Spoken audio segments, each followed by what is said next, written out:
گفتگو کے آداب۔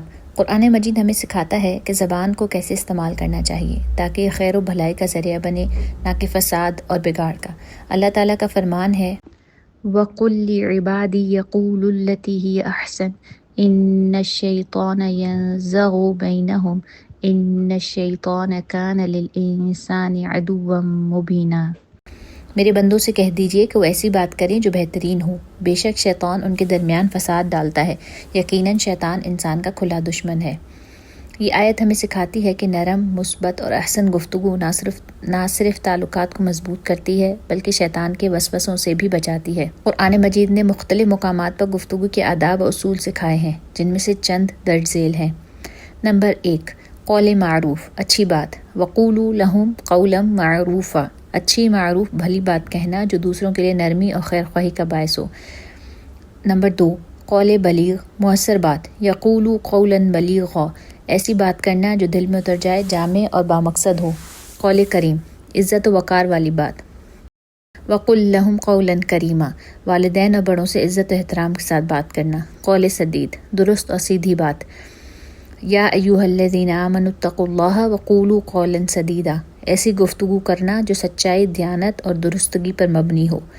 قول محصور، محدود اور محتاط بات۔ فلا تخضعن بالقول وقلن قولا معروفا، ایسی بات کرنا جو حد سے نہ بڑھے، فتنہ و غلط فہمی کا سبب نہ بنے۔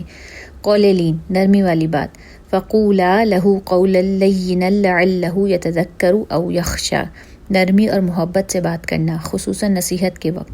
قول حسن، لوگوں سے اچھی بات کرنا۔ وقولوا للناس حسنا، ہر ایک سے خوش اخلاقی اور احسن انداز میں گفتگو کرنا۔ فصل الخطاب، فیصلہ کن گفتگو۔ وآتیناہ الحکمۃ وفصل الخطاب، حکمت اور بصیرت کے ساتھ جامع اور فیصلہ کن گفتگو کرنا۔ قولوا سلاما، سلامتی والی بات کہنا۔